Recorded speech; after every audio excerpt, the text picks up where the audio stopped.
It's called Neurofidbek, and it's helping 11-year-old Mick, who has been using it to help him concentrate. How you doing today? Good.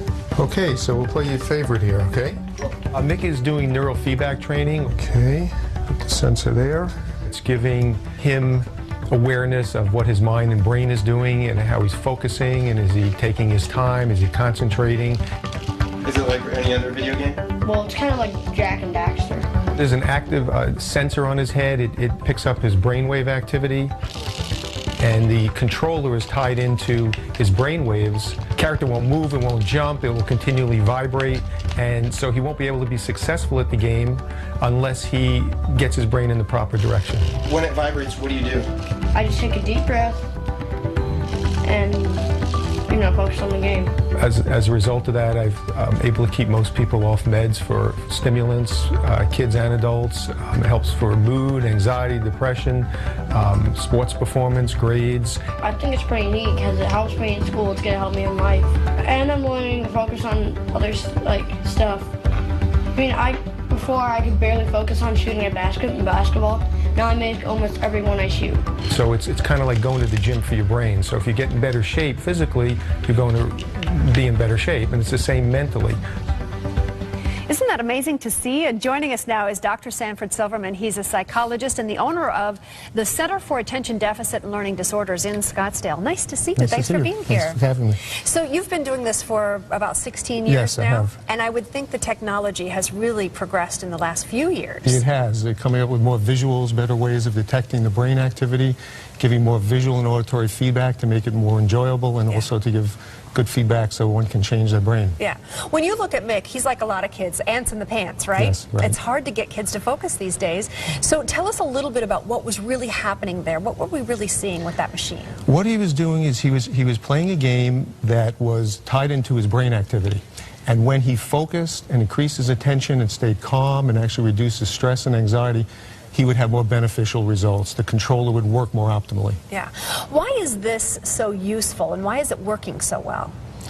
Well, because we jump ahead to give medication, and as you just said about ADD and autism, and the medication is forcing the brain or trying to get it chemically to behave differently. We can actually, with this kind of technology and feedback, get it to really work properly, given the proper resources and feedback. So is it electromagnetically kind of fixing the circuitry there, kind of rebooting it, or is it actually building brain muscle there to do it correctly? It's kind of doing both. Our brain it's very dynamic, it's constantly changing, and when we're focusing in a meeting or in class, we need to produce enough fast activity called beta waves. We want our slower waves to reduce. If we're going to sleep at night, we don't want to have all those fast waves. We might be an insomniac.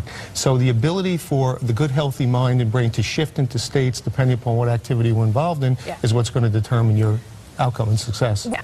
So when you're talking about all the different brain disorders or dysfunctions that are out there, what would you say you're finding the most success using this with? It's probably used more for ADD than anything else. However, it really affects your mood, learning problems, learning disabilities, autism, developmental delays, memory, because so much is tied into our nervous system and brain. So if we can condition that and we do it properly, we can get very good results in many ways. Okay, and how long treatment? What are we looking at here? How many times do you need to do this? Change usually occurs pretty quick with it. Okay, we're laying the foundation there quick and the brain learns, but to get it to really stay with you on an ongoing basis to maintain itself, you want to do enough sessions, and that is always, of course, on an individual basis, but we want to do a good 20 sessions, sometimes more, for long-term results. What are some of those complications or risks that people need to know about? There really aren't with this because it's a natural approach. So when people ask, what is neurofeedback, they typically want to know how you do it, what it helps, and how it's different than other options. With neurofeedback, anyone can improve their brain. We've trained children, teenagers, and adults from age 2 to 92. For children, it's often used for ADHD, emotional and behavioral issues, learning and developmental delays, and struggles in school.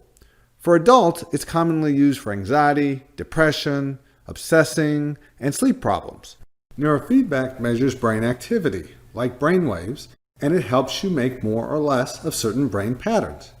By changing brain activity, or by changing how one area of the brain talks to another, You can improve attention, control of your emotions, and behavior. There's research on how it helps migraines, pain, concussions, addiction, and seizures. But what do all these have in common? They're brain issues. With neurofeedback, your brain changes itself.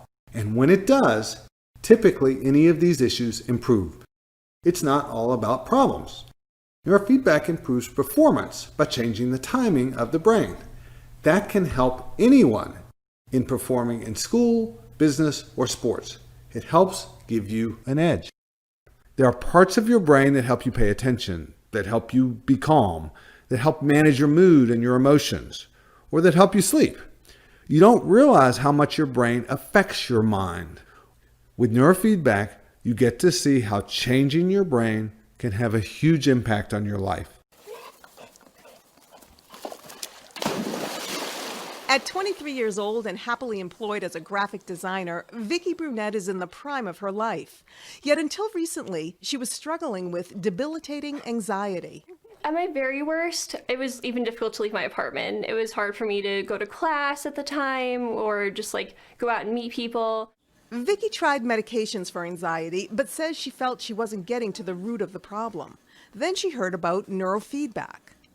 The idea of neurofeedback is, can we show the brain a mirror of itself and provide it with feedback that gives it subtle cues, either auditorily or visually or both, that allows it to essentially sort of self-correct. With a dual background in educational psychology and counseling, Anita Kite refers to herself as a brain trainer.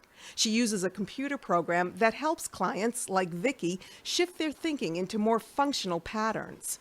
Neurofeedback doesn't involve medication, and it's non-invasive. This is not magic. This isn't any, voodoo. This isn't anything like that. It is really just harnessing our own brain's ability to self-correct through the use of feedback. That's it. Pediatrician Naomi Steiner uses attention training neurofeedback to help children focus. It's really important to be relaxed and focused is what you want to be.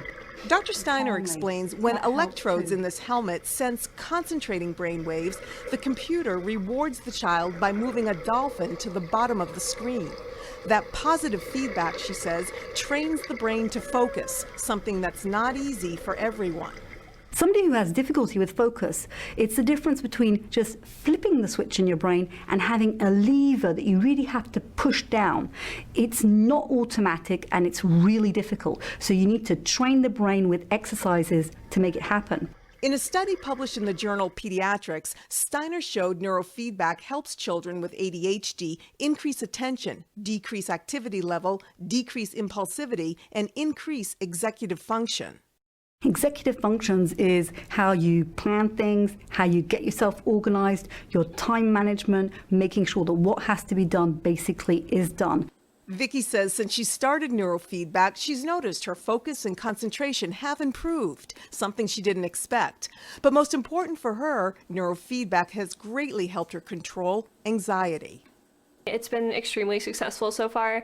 I went from struggling with really debilitating anxiety to the point where it was difficult for me to even commute to work or hang out with my friends. I went from that to traveling to Italy just last month and having a really successful and wonderful time. In Wrentham, Massachusetts, I'm Linda Champa for CNN.